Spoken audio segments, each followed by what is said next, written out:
Hello trainees, good morning to all of you. आज हम लोग कोपा के क्लास 6 में पहुंच चुके हैं और कोपा के क्लास 6 में आज हम ये सब का इंट्रोडक्शन देखेंगे। कंप्यूटर हार्डवेयर क्या होता है, कंप्यूटर सॉफ्टवेयर क्या होता है और कंप्यूटर सॉफ्टवेयर के टाइप्स कितने होते हैं, फिर कंप्यूटर फर्मवेयर क्या होता है, प्रोसेसर्स या सीपीयू होते हैं, सीपीयू जो सेंट्रल प्रोसेसिंग यूनिट है ना, जो कंप्यूटर का ब्रेन जिसे कहा जाता है, वो किन महत्वपूर्ण भागों से बना होता है। उसके बाद देखेंगे कि टाइप्स ऑफ प्रोसेसर है ना, प्रोसेसर्स के टाइप्स क्या हैं, कितने टाइप के होते हैं। और उसके बाद देखेंगे एग्जाम्पल ऑफ प्रोसेसर, कौन कौन से प्रोसेसर के एग्जाम्पल है। ठीक है, तो आज के क्लास में हम ये सारा चीज़ को कवर करेंगे आपके सिलेबस का। ठीक है, तो सबसे पहले let us start computer hardware, है ना। कंप्यूटर हार्डवेयर किसे कहते हैं ये तो आप लोग मेरे ख्याल से जानते ही होंगे। अगर इसको बोले कि क्या कंप्यूटर हार्डवेयर की परिभाषा क्या है, तो आप बोल सकते हो कम शब्दों में कि कंप्यूटर के वे भाग जिन्हें देखा एवं छुआ जा सकता है कंप्यूटर हार्डवेयर कहलाते हैं। ठीक है, मतलब कंप्यूटर के बहुत सारे, आप कंप्यूटर सिस्टम तो देखे हो क्या क्या पार्ट होता है उसमें, तो वे भाग जिनको हम देख भी सकते हैं और हाथ से छू भी सकते हैं, वो भाग क्या कहलाएंगे आपके कंप्यूटर के हार्डवेयर।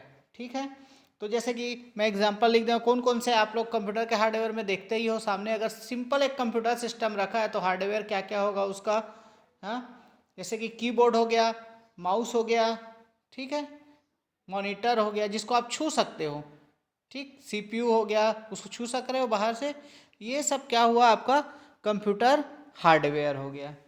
ठीक है, इसका डिटेल में जो है वो हम आगे पढ़ेंगे, लेकिन अभी सिर्फ इतना ही देखना है कि इंट्रोडक्शन ही देखना है कि क्या क्या होता है। ठीक है, तो उसके बाद है आपका कंप्यूटर सॉफ्टवेयर। ठीक है, तो सॉफ्टवेयर क्या होता है, जान रहे हो कि बिना सॉफ्टवेयर के तो कंप्यूटर चल ही नहीं सकता। कंप्यूटर से कुछ भी कार्य अगर आपको करवाना है ना, तो उसके लिए आपको कुछ इंस्ट्रक्शन देना पड़ता है। कंप्यूटर को तभी करता है, इसके पिछले क्लास में बता चुका हूँ, कंप्यूटर अपने आप से तो कुछ नहीं करेगा।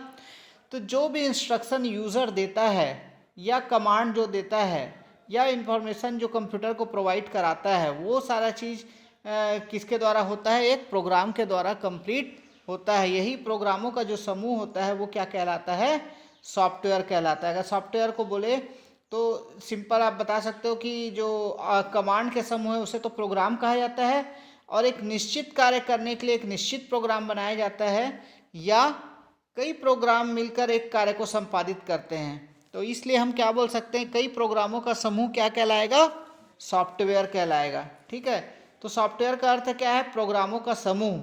ठीक है, कोई विशेष कार्य करने के लिए हम निश्चित प्रोग्राम तैयार करते हैं, और वही सब बहुत सारे प्रोग्राम मिलकर क्या बनाते हैं, कंप्यूटर सॉफ्टवेयर।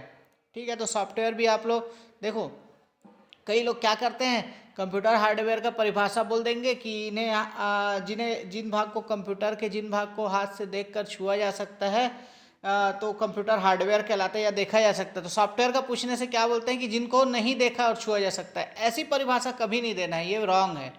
कंप्यूटर हार्डवेयर की अलग परिभाषा है, कंप्यूटर सॉफ्टवेयर की अलग परिभाषा है। हार्डवेयर में आप बोल सकते हो कि कंप्यूटर के वे भाग जिनको हाथ से देखकर छुआ जा सकता है या देखा जा सकता है, वो कंप्यूटर हार्डवेयर कहलाता है। लेकिन जब कंप्यूटर सॉफ्टवेयर की बात आएगी तो आपको उसमें बोलना है किसी कार्य को संपादित करने के लिए एक प्रोग्राम की आवश्यकता होती है, और कई प्रोग्राम मिलकर या प्रोग्रामों का समूह मिलकर एक सॉफ्टवेयर का निर्माण करते हैं। ठीक है, तो ये अलग अलग परिभाषा है, ये आपस में करेक्ट नहीं है, हार्डवेयर एंड सॉफ्टवेयर की परिभाषा। ठीक है, अब इसी में हम सॉफ्टवेयर में ही देखेंगे टाइप्स ऑफ कंप्यूटर सॉफ्टवेयर, है ना।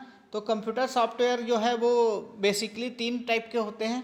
कौन कौन से लिख दिया हूँ, सिस्टम सॉफ्टवेयर पहला, दूसरा एप्लीकेशन सॉफ्टवेयर, और तीसरा क्या है, यूटिलिटी सॉफ्टवेयर। तो सिस्टम सॉफ्टवेयर नाम से पहले अपन देखते हैं, तीनों को समझ लेते हैं क्या क्या होता है। सिस्टम सॉफ्टवेयर क्या होता है,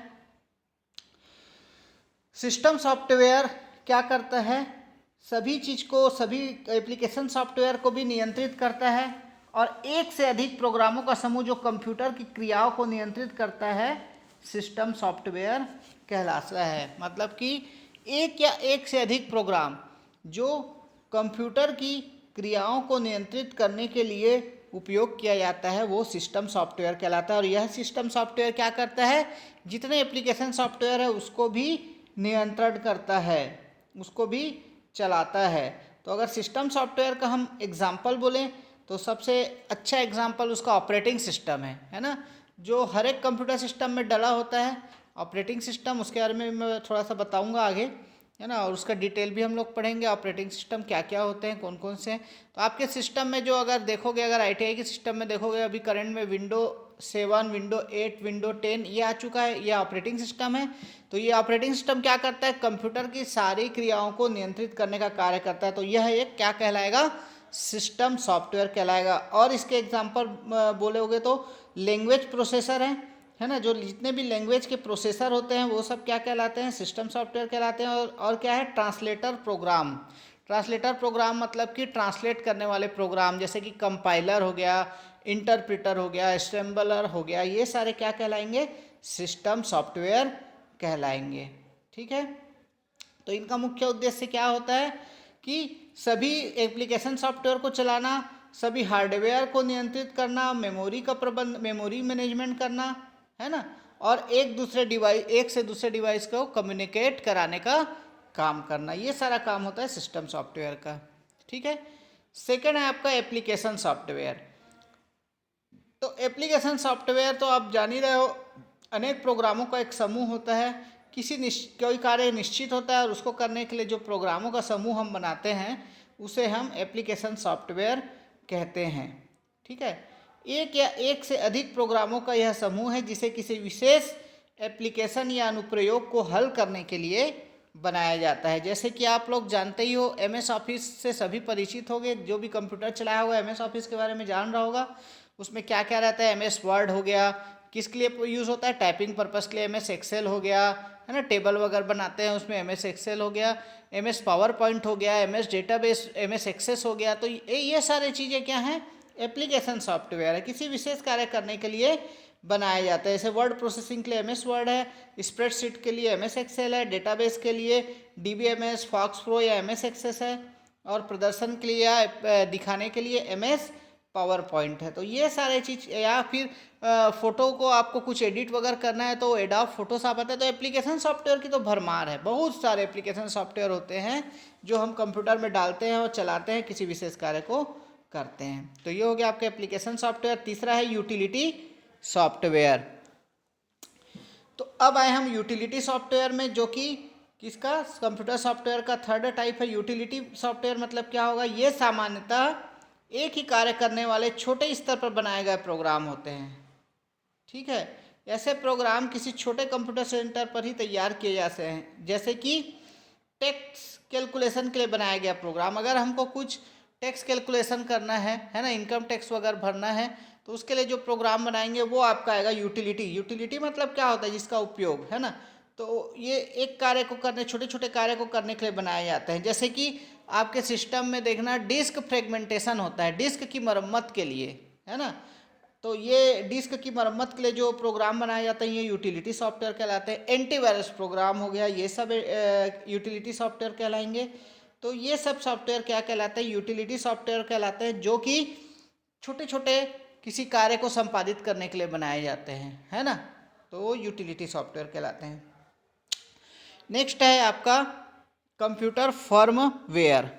कंप्यूटर फर्मवेयर ऐसे सॉफ्टवेयर है जो हार्डवेयर के रूप में रोम में संग्रहित किए जाते हैं, फर्मवेयर कहलाते हैं। फर्मवेयर में देखो दोनों आ गया, सॉफ्टवेयर वर्ड भी आ गया, हार्डवेयर वर्ड भी आ गया, इसीलिए ये दोनों का कॉम्बिनेशन है। तो ऐसे सॉफ्टवेयर जो हार्डवेयर के रूप में रोम में संग्रहित किए जाते हैं फर्मवेयर कहलाते हैं। रोम क्या होता है, रीड ऑनली मेमोरी, जिसमें कि पढ़ा जा सकता है। तो रोम क्या होता है, जब कंप्यूटर चालू करते हैं तो उस रोम में बहुत सारे प्रोग्राम संग्रहित रहते हैं, तो उन्हें ही कंप्यूटर फर्मवेयर कहा जाता है। जो ये तो सॉफ्टवेयर है लेकिन हार्डवेयर के रूप में रोम में संग्रहित किए जाते हैं। जैसे कि बायोस हो गया, बायोस क्या है, बेसिक इनपुट आउटपुट सिस्टम, इसका फुल फॉर्म। यह प्रोग्राम क्या करता है, कंप्यूटर की बूटिंग, जब हम पहली बार जब सिस्टम को हम लोग ऑन करते हैं तो वहाँ से ऑन करने के बाद कुछ देर समय लेता है चालू होने में, डेस्कटॉप दिखने में।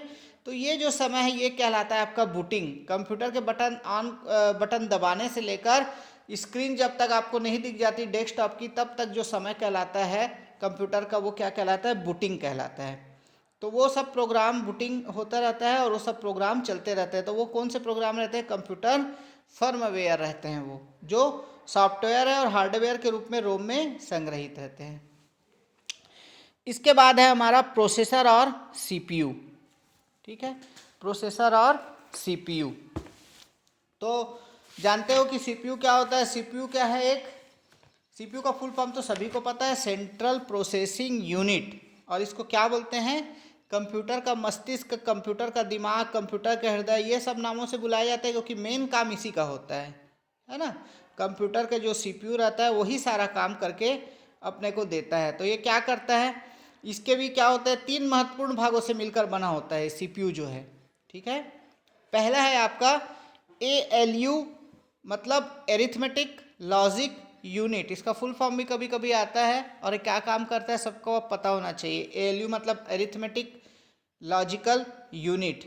तो सीपीयू के सभी प्रकार की जो अंकगणितीय क्रियाएं रहती है, अंकगणितीय मतलब जोड़ना, घटाना, गुणा, भाग, कंपैरिजन करना, छोटा है बराबर है, बहुत सारी जो अंकगणितीय क्रियाएं रहती है ना, वो सब काम कौन करके देता है, यही यूनिट करता है। कौन करता है, यही यूनिट करता है, ALU arithmetic and logical unit, जिसको क्या बोलते हैं हिंदी में अंकगणित तथा तार्किक यूनिट। मतलब तर्क करने का काम या अंक गणित का काम अगर कुछ कंप्यूटर में आप कर रहे हो तो कौन सा यूनिट संचालित करेगा, सीपीयू का ALU यूनिट संचालित करके देगा। ठीक है, सेकेंड है आपका कंट्रोल यूनिट। सेकेंड है आपका कंट्रोल यूनिट। कंट्रोल यूनिट के नाम से ही लग रहा है कि ये क्या करेगा, सीपीयू का कौन सा भाग है जो सारे प्रोग्राम को कंट्रोल करने का कार्य करता है। इस भाग का कार्य बहुत महत्वपूर्ण होता है। ये कंप्यूटर के सभी भागों के कार्यों पर नज़र रखता है तथा उसमें परस्पर तालमेल बैठाने के लिए उचित आदेश भेजता है। उचित आदेश भेजता है। इसका सबसे प्रमुख और पहला कार्य है कि हम जिस प्रोग्राम का पालन कराना चाहते हैं यह उसे मेमोरी में से क्रमशः पढ़कर और उसका एनालिसिस करता है और उसका पालन कराता है। मतलब हम कुछ भी आदेश दे रहे हैं, है ना, तो उसको कंट्रोल करने का काम, उसको पढ़ने का काम, उसको क्रियान्वित, उसको एग्जीक्यूट कराने का काम कौन सा यूनिट कराएगा, कंट्रोल यूनिट करेगा। सारे चीज़ों पर नज़र रखता है सीपीयू का ये पार्ट। ठीक है, कंट्रोल करने का काम करता है। उसके बाद जो थर्ड है आपका प्राइमरी स्टोरेज यूनिट। सीपीयू का जो थर्ड पार्ट है वो क्या है, प्राइमरी स्टोरेज यूनिट।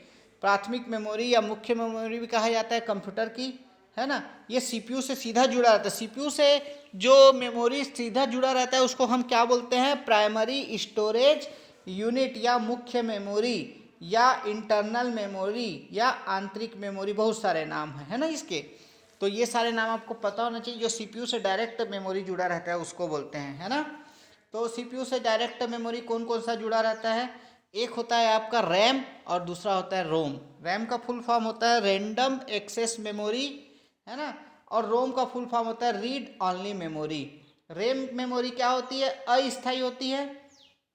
मतलब कि अगर आप काम कर रहे हो और किसी डाटा को सेव नहीं किए और लाइट चले जाएगी तो वो डेटा आपका ख़त्म हो जाएगा। अगर आप यूपीएस वगैरह यूज़ नहीं कर रहे हो तो, है ना, वो डेटा आपका ख़त्म हो गया तो वो किस में संग्रहित रहता है, रैम में। फिर जब आप दोबारा लाइट आएगी चालू करोगे तो वो डेटा नहीं मिल पाएगा क्योंकि आप जो काम कर रहे थे वो रैम में काम कर रहे थे, उसको सेव नहीं किए थे कहीं पर। ठीक है, तो रैम क्या है, अस्थायी मेमोरी है और बहुत फास्ट होती है ना। और जबकि रोम क्या है, रोम जब कंप्यूटर चालू होता है तो परमानेंटली प्रोग्राम हम स्टोर करके रखते हैं, उसको बोलते हैं रोम, रीड ऑनली मेमोरी। ठीक है, तो वो है आपका रोम। ठीक, तो ये जो दो हैं प्राइमरी स्टोरेज यूनिट के पार्ट है, रैम और रोम। उसके बाद आपका है टाइप्स ऑफ प्रोसेसर। 4 टाइप के प्रोसेसर होते हैं, सिस्क, रिस्क, एपिक और मल्टी कोर प्रोसेसर। ये देख लीजिए, आपको यहाँ पर लिखा हुआ है प्रोसेसर के प्रकार, है ना। इसका फुल फॉर्म आपको याद रखना है और कौन सा एडवांस है वो याद रखना है। जैसे कि सिस्क का फुल फॉर्म होगा कॉम्प्लेक्स इंस्ट्रक्शन सेट कंप्यूटर। ठीक है, और इसकी जो विशेषता है वो क्या है, लार्ज इंस्ट्रक्शन सेट है, वेरिएबल लेंथ इंस्ट्रक्शन है, वेराइटी ऑफ एड्रेसिंग मोड है। उसके बाद रिस्क, देखो सब में आखिरी में CC है, तीनों में, है ना। सिस्क, रिस्क और एपिक।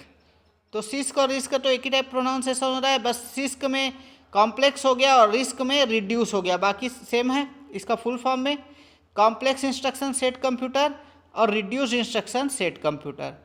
रिड्यूस है इसलिए लेस इंस्ट्रक्शन सेट रहेंगे, फिक्स्ड लेस इंस्ट्रक्शन और लेस एड्रेसिंग मोड।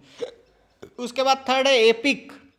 एपिक में होगा explicitly parallel instruction computing processor. ठीक है, इसका फुल फॉर्म आप लोग याद कर लीजिएगा, पूछ सकता है ना ऑब्जेक्टिव टाइप में। और इसका क्या होता है, more powerful and faster than six and risk, मतलब कि सिस्क और रिस्क से ज़्यादा पावरफुल और तेज होता है कौन सा, एपिक। फिर है और 64 बिट का होता है। फोर्थ है आपका multi core processor having more than one core, एक से ज़्यादा जो कोर होते हैं जैसे कि ड्यूअल कोर, क्वाड्रोट, इफिशिएंट, ये सब क्या कहलाएंगे, मल्टी कोर प्रोसेसर। तो अगर आपको कोई पूछे प्रोसेसर कितने प्रकार के होते हैं तो 4 प्रकार के होते हैं। कौन कौन से, तो सिस्क, रिस्क, एपिक और मल्टी कोर प्रोसेसर। अब अगर अपन इनका एग्जाम्पल देखें, यह है प्रोसेसर के एग्जाम्पल या एग्जाम्पल ऑफ प्रोसेसर्स। तो जनरली 2 कंपनी जो है इंटेल और AMD कंपनी, इन्हीं के जो प्रोसेसर है वो बहुत पॉपुलर है और ज़्यादातर कंप्यूटर में इन्हीं के प्रोसेसर यूज़ किए जाते हैं। अगर हमारे इंडिया की बात करें तो सबसे ज़्यादा इंटेल कंपनी के जो प्रोसेसर है वो हम उपयोग करते हैं हमारे कंप्यूटर में। ठीक है, और उसके बाद AMD कंपनी के प्रोसेसर। तो इंटेल कंपनी के प्रोसेसर जो पहले आते थे वो क्या थे, इंटेल सेंट्रिनो, इंटेल एटॉम, सस्ते और कम दक्षता वाले थे। उसके बाद देखो इंटेल कोर डियो आया, फिर इंटेल प्रीमियर ड्यूल कोर आया, फिर Intel core two duo, core two extreme, core two quad, ये सब आया। आज के डेट में जो चल रहा है, आज अगर वर्तमान में आप लेने जाओगे तो कौन कौन सा मिलेगा, i3, i5, i7, i9, ये महंगे रहते हैं प्रोसेसर और बहुत फास्ट काम करते हैं और बहुत अच्छी क्वालिटी के रहते हैं, इसीलिए अत्यधिक दक्षता वाले और महंगे हैं ये।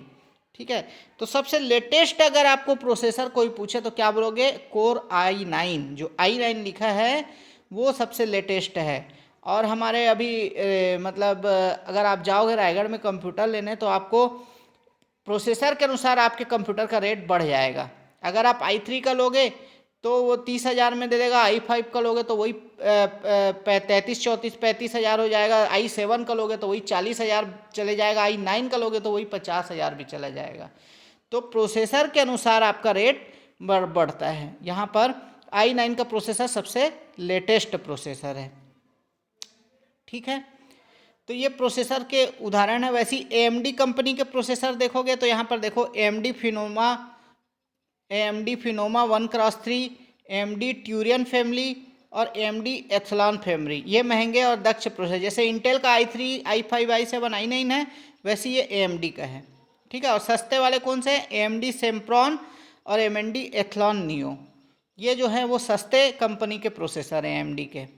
ठीक है, लेकिन ज़्यादातर हमारे इंडिया में देखोगे तो आप कोई भी सिस्टम में आप देखना चाहो प्रोसेसर तो कैसे देख सकते हो, कोई कंप्यूटर है उसकी प्रॉपर्टीज़ में जाके राइट क्लिक करके प्रॉपर्टीज़ में जाके आप देख सकते हो कि आपका सिस्टम का कॉन्फ़िगरेशन क्या है, मतलब कि उसमें कौन सा प्रोसेसर लगा हुआ है, कौन सा ऑपरेटिंग सिस्टम चल रहा है, कितना उसका हार्ड डिस्क है, कितना उसका रैम है, ये सब मिल के क्या कहलाते हैं, कंप्यूटर कॉन्फ़िगरेशन। तो ये सब आप कहाँ देख सकते हो, कंप्यूटर में जब राइट क्लिक करके उसकी प्रॉपर्टीज़ में जाओगे तो ये सारी जानकारी आपको वहाँ दिखाई देगी कि आपका सिस्टम में कौन सा प्रोसेसर है, कौन सा रैम है, कौन सा हार्ड डिस्क है, ठीक है, किस प्रकार का ऑपरेटिंग सिस्टम है, ये सारे चीज़ आपको उसमें दिखाई देगा। ठीक है, तो ये था आज हमारे क्लास जिसमें हम ये सारे चीज़ों को देखे हैं। कंप्यूटर हार्डवेयर क्या होता है, सॉफ्टवेयर क्या होता है, उसके टाइप्स क्या हैं, कंप्यूटर फर्मवेयर क्या है, और CPU के जो पार्ट्स हैं तीनों या किन भागों से मिलकर बना होता है वो क्या है, फिर प्रोसेसर के टाइप्स देखे जो 4 प्रकार के थे, और फिर प्रोसेसर के एग्जाम्पल देखे जो इंटेल कंपनी और AMD कंपनी के प्रोसेसर थे। ठीक है, तो ये आज का क्लास था। नेक्स्ट क्लास में फिर हम लोग आगे देखेंगे, है ना। ठीक है, thank you very much. Operating system देखेंगे थोड़ा बहुत, उसके बारे में ऑपरेटिंग सिस्टम के बारे में अब हम स्टार्ट करेंगे नेक्स्ट क्लास में। ठीक है।